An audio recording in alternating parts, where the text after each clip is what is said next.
বাহ, লাল জবাটা দারুণ ফুটেছে, তবে ফুল দেখে আর কাজ নাই। চলুন রান্নাঘরে যাই।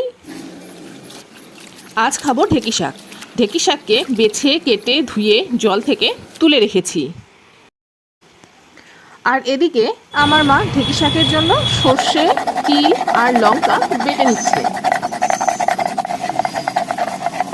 এভাবে শিলপাটে বাটা মশলার টেস্ট হয় একেবারেই আলাদা। এই যে মশলা রেডি। এবার কড়াইতে একটু তেল দিয়ে মা এখানে দিয়ে দিল একটু পাঁচফোড়ন। এবারে ধুয়ে রাখা ঢেঁকি শাকগুলো দিয়ে দিল এখানে।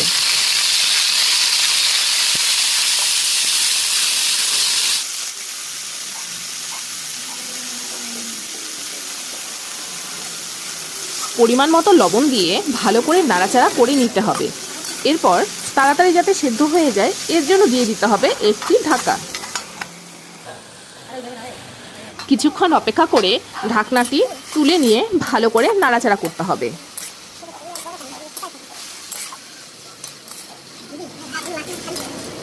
আবারও 2-1 মিনিটের জন্য ঢাকাটি দিয়ে দিল। শাকটি ভালোভাবে সেদ্ধ হয়ে গেলে নাড়াচাড়া করে নিয়ে এতে দিয়ে দেবে একটুখানি হলুদ গুঁড়ো।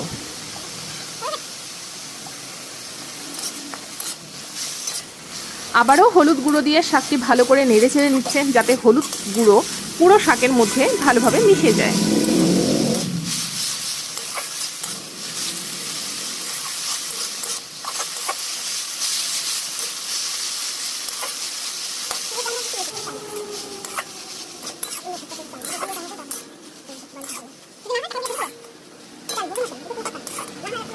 শাকটি ভালো করে ভাজা হয়ে গেলে ওই আগের থেকে বেটে রাখা মশলাটি এখানে দিয়ে দিল। একটু নেড়ে চেড়ে নিয়ে ওই মশলার বাটি ধোয়া জলটাও এখানে ঢেলে দিল।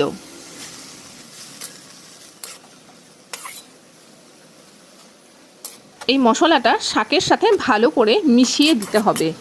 এবারে একটু যে জল আছে সেটাকে শুকিয়ে যাওয়া পর্যন্ত অপেক্ষা করতে হবে।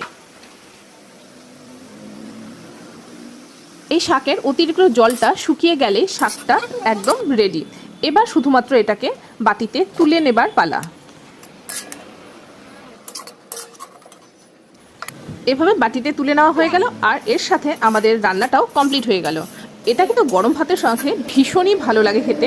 তোমরাও বাড়িতে করো, খেয়ে দেখো, আর কেমন লাগলো ভিডিওটা অবশ্যই জানিও। সকলে খুব ভালো থেকো, দেখা হচ্ছে পরের ভিডিওতে।